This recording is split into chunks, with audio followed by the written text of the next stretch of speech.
Hey guys, we'll be discussing more about moments in this video, and we'll see how the turning effect of a force works exactly. Now let's take an example here. I think that would be easier to understand.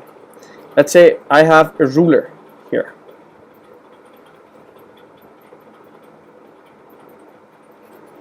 And let's say it's fixed.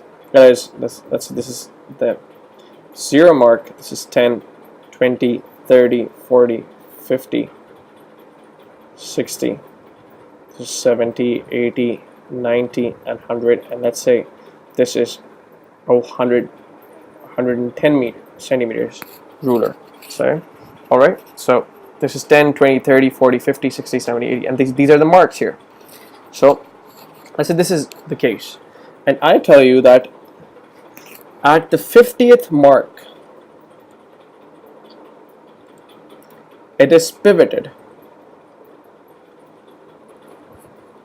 at the 50th mark. This means that here there is, let's say, a nail, or at this point is not moving. So here it's fixed from here. And I am applying a force downwards, in this case, of, let's say, 100 newtons. And the question says, find the moment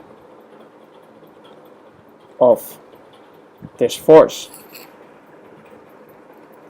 Now, let's see what our formula says.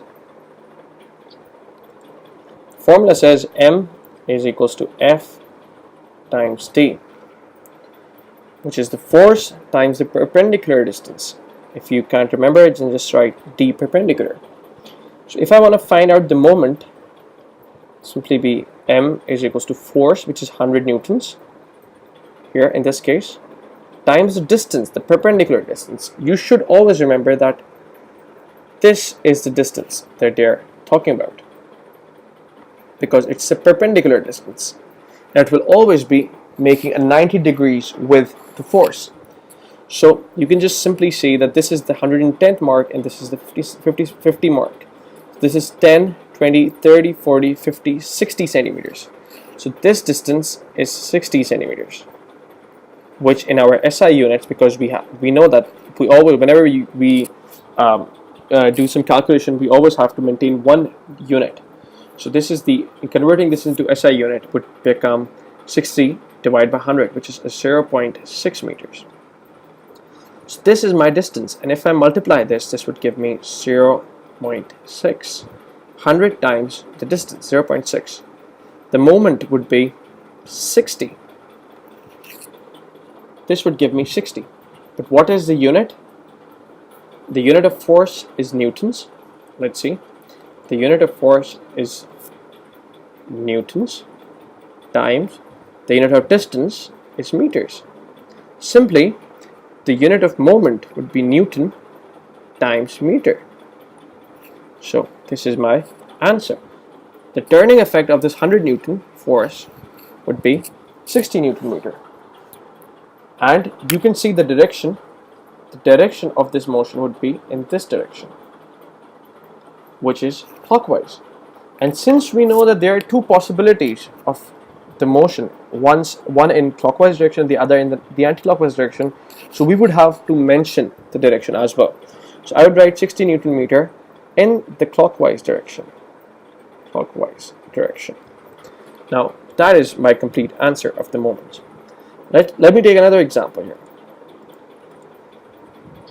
Let's say it's the same plank here. Now it's a blue colored plank. This is 0, 1, 2, or 10, 20, 30, 40, 50, 60, 70, 80, 90, 100, and 110. Let's say this is the last mark. It's the same thing. 90, 80, and 70, 60, 50, 40, 30. That's it.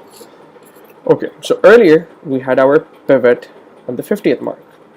Okay, Just increase the chalk size. We had our pivot on the 50th mark. We again have it same thing. Let's see if I apply a force on this side of a magnitude on, let's say, the 10th mark. I'm applying it on the 10th mark here, not on the 0th mark, on the 10th mark, and force is 100 newtons. Let's find out the moment of this force. So our formula tells us that m is equals to force times perpendicular distance.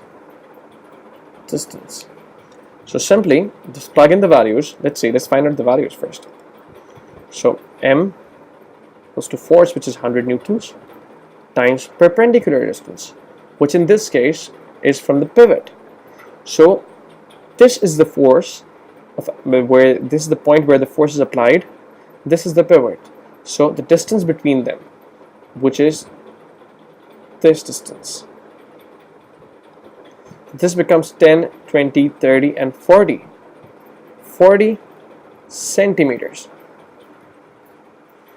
This becomes, in SI unit, this would become 0.4 meters, and this would be, since the formula is force times distance, so this is perfect.